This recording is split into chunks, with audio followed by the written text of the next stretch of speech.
mbégte gi li ko waral mooy sargal suñu coordinateur bi nga xam ne moo fi jógee te nekkoon feek ñun pendant des années nekk bi nekk bu rafet nekk bi nekk bu gën nekk bi nekk bu ñu taamu loolu moo waral bi mu demee ñu daje ñu ne nañ ko sargal moom monsieur Dominique Préra parce que nag dañu ne ki ko fekkee rek moo ko mën a seede te comme nous sommes ces éléments de la coordination régionale lu mu néew war nañ cee mën a seede ñu nekk fa nag de passage ñu nuyu waale ña fa nekk ñëpp ci kaw ba ci suuf di nuyu sama sœur maam Khady mi nga xamante ne tey moo gën a yàgg ak Dominique moom ak John su fekkoonte ne tey moom mënoon na wax bu doon wax ci Dominique ba déwén du tax mu pare mais nag li mu xam ci Dominique am na luñ ci jot a ñam ñun ñi fa mujj ñëw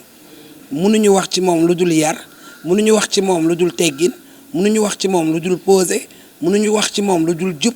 mënuñu wax ci moom lu dul encadrer ces éléments mais encadrer aussi esti bu Dakar yi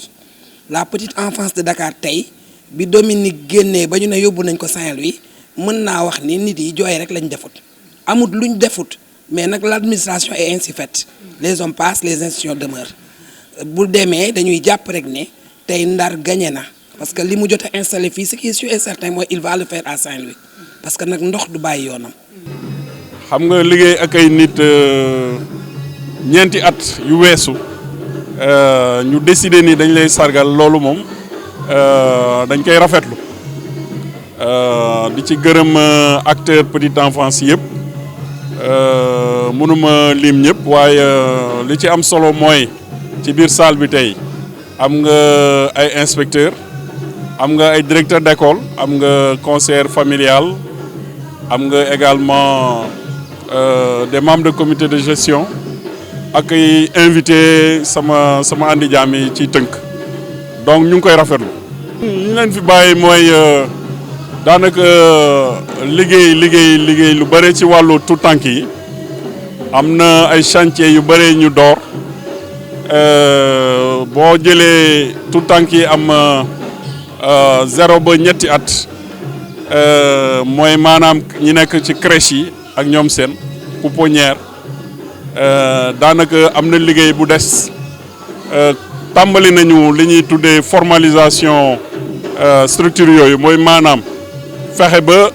fi nga yëngatoo ànd ak yoon ak charte yi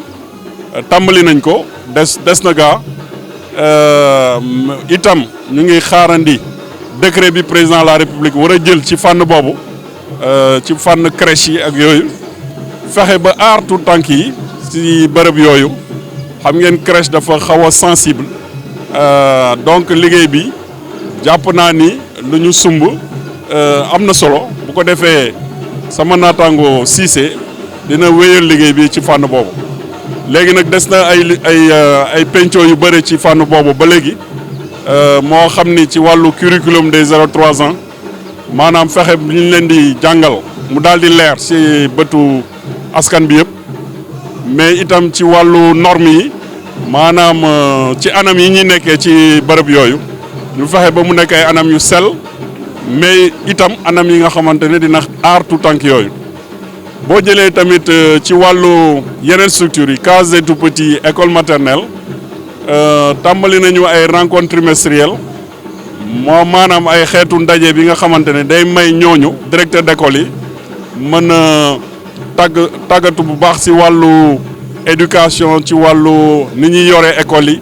ci wàllu administration jàpp naa ni tamit loolu rencontre yooyu ay rencontre yu am solo la ñu war ko wéyal pour que ñu gën leen kattanal chaque fois ci liggéey bi ñuy def. Dominique vraiment def na fi liggéey bu mucc ayib donc il n'est pas question nga ñëw ne da ngay changer lépp defe naa ne lu gën a sage lu gën a jaar yoon moo nekk jéem a continuer liggéey bi. Dominique wax na fi liggéey bu mu def au niveau de la petite des 0-3 ans donc wàllu crèche ak pouponnière donc liggéey de formalisation boobu dañ ko war a continuer parce que liggéey bi jeexul ñu mu ko expliqué moo nekk ne fu mu nekk nii ñu ngi lay ñu mettre aux normes mais lu ñu gàllankoor moo nekk texte bi su génnee nag dañuy tàmbali liggéey bi ba xam ne lépp lu si war lu texte bi wax dinañ ko jéem a def donc loolu vraiment chantier boo xam ne dañ ko continuer incha allah. war a petite enfance fu mu nekk nii comme ni ñu ko waxee 0-3 ans bi mooy chantier bu gën a jàmp parce que foofu lu ñu gàllankoor moo nekk le manque de texte donc texte bi suñu dimbaloon tey ba signé ko danañu permettre ñun ñu mën a gën a travailler avec 0-3 ans yi crèche pouponnière yooyu pour jëm leen formaliser beneen bi aussi chantier bu ñuy wax moo nekk ne jàngale boo gis dafa war am programme curriculum donc foofu aussi suñu dimbale woon bañ mettre en place le curriculum de 0-3 ans vraiment danañu dimbale. beneen chantier bi Dakar moo nekk le chantier de l'accès parce que Dakar aussi population bi yokk na bu doy waar bu mag donc fu mu nekk nii vraiment war nañ jéem a travailler au niveau de l'accès jéem a yokk structure yi loolu aussi c'est un chantier boo xam ne war nañ si dimbale. même structure yooyu xam ne ñu ngi fi war nañ travailler à la réhabilitation parce que léegi am na structure yu bari yoo xam ne wax dëgg yàlla xam na doy waar donc war nañ travailler à la réhabilitation des structures existantes ba pare nag jéem a ubbi yeneen structure pour booster un peu l'accès loolu vraiment c'est un chantier boo xam ne war nañu si dimbale incha allah. bés bi dafa am ñaari casquette yu mu toogee bi njëkk mooy dafa am kenn kuy dem ak kenn kuy ñëw ñi ngi dalal nag kii ñëw di ko ñaanal moom it yàlla may ko mu am liggéey bu mucc ayib comme ki fi jógee mais ki fi jógee moom moo tolloox bésam donc dañ koy souhaiter mu am séjour bu baax ci Ndar waaye ñi ngi ñaan yàlla en même temps di ñaan yàlla en même temps moom tam fa mu jëm ci Ndar yàlla defal ko fa jàmm. la petite enfance ak réunir nañ leen tey jii toute la petite enfance est réunie parce que grâce à lui tey jii xam nañ ne petite enfance xàmmeetuñu crèche xàmmeetuñu école maternelle xàmmeetuñu case des tout-petits garderie communautaire xàmmeetuñu kenn ñëpp benn lañu di yëkkateendoo di tegandoo te loolu yëpp nag ginnaaw yàlla c'est grâce à Dominique Pereira donc def na ci daal liggéey bu mucc ayib liggéey boo xam ne tey jii du ñu ne dootuñu ko def de waaye li ñu mën a tirer daal ci moom mooy jàng nañ ci moom lu bari loo xam ne ñun nag ñoo dese góorgóorlu pour mën a continuer li mu doon bébét. ma jàpp mooy li ñu tàmbali fii war nañu ko mën a yaatal ba Saint-Louis daanaka tàmbali naa liggéey bi foofu sax rencontré naa déjà les directeurs d'école li ma seetlu foofu boo ko méngalee ak Dakar ci wàllu tout temps yi am 0 ba 3 ans foofu c'est pas développé encore donc am na liggéey bu bëri bi fa des donc outils yi ñu jot a defar fii Dakar dinañu servir foofu Saint-Louis ñu dem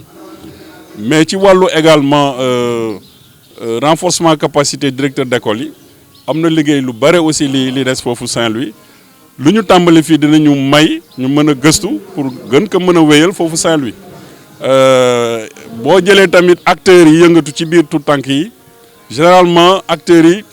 ba léegi tàmmaguñu di comme Dakar fii ñuy nekkandoo chaque 3 mois di retrouver ak yooyu donc loolu aussi daanaka enjeu la bi war a wéyal foofu ñu nekk ci poste d'affectation bu bees. dire que ni monsieur Pereira moom kenn amul fayam depuis ba mu ñëwee à la coordination de Dakar naam soxla yëpp fajulu waaye au niveau des concerts lu bees lu nekk andi na ko si ak népp nu nga xamante ne nii dinañ ko mën a liggéey te duñu am difficulté muy côté organisation du côté matériel du côté motivation moom la Dominique Pereira def raison pour laquelle muy dem ñu ne pourquoi pas ñu def ci suñu participation bu dee ci wax wala ci jëf ñu daal di koy def ak moom tàggatoo bu rafet. ko concert familial ci petite enfance dañu bëgg ñu gën ñu dooleel liñ ñuy dooleel mooy ci côté matériel ñu defaat remobilisation sur le plan financier tamit ñu ñuy def des motivations en plus de cela ñu def des activités yu nga xamante ne nii dinañu permettre ñu gën a mën a xam suñu liggéey parce que ñun dañuy intervenir dans les structures DIPE xale yi moom moo ñu tax a jóg te la case des tout-petits moom concert familial parce que ñoom ñoo ñu formé woon c'était au temps depuis 2008 2009. waaye au niveau de l'agence ñun concert familial yi dañu fa amoon benn projet bu ñu doon wax le projet parrainage bébé donc le projet parrainage bébé daf ñu doon permettre fépp fu nga xamante ne njënte dafa am du rek dañuy xaar ba njënte lu mais bu femme bi ëmbee dañuy dem di ko suivre ba nga xamante ne wësi na ci jàmm ñu dem le jour jouru njënte parce que ñun niñ ko gisee woon rek moom mooy xale bi dañ koy njënte ba mu neex du am sax jasneer bu nga xamante ne moom lay sol pourquoi pas ñu dem jël si yaayam xaalis si ndawtalam bu ñu paree dina régler problème mu këyitam parce que bu ñu ko jëlee dañ koy tijjil compte au niveau de la poste pour que xale bi yaayam di def versement à partir de ce moment di def versement à partir de 5000 jëm kaw de ce fait xale buy am 6 ans rek dina fekk compte am dara ba nga xamante ne inscription bu jotee yaa ji doonu ci woon am benn problème da daan jël xaalisam dem inscrire doomam jënd ko ci bagage teg Samba du ko xamal Demba du ko xamal te du ñaan le projet parrainage bébé parce que dañu seetlu woon ni projet bu nga xamante ne bu doxoon la ñu ci doon liggéey bu baax a baax muy régler dans le cas social ay problèmes yu bari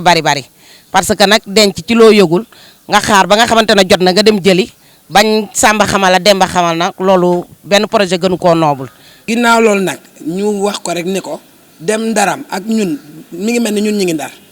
parce que moom demul daf ñu fi bàyyi yoo xamante ne asseoir na ko fi wacc ko fi yoo xam ne nit ñi dañu fas yéene pérenniser ko te loolu je vais parler sous le contrôle des autres éléments de la coordination mais sous le contrôle de tous les directeurs de cases des tout-petits et de crèche ñoom ñëpp ku ne xam nga ne Dominique lu mu ndaw ndaw am na lu mu la jàngal wala lu mu la bàyyi mu am nag lu mu def ci petite enfance kon tey il a tout le mérite d'être fêté ñu di ko fêté tey di ko ñaanal ndar sedd si moom guy jikko lépp lu mu amoon Dakar comme réussite yal na am lu ko sut à Saint-Louis loolu daal moom lañ ci bëggoon a sànni di remercier les invités ndax woote ñu wuy si la dafa jafe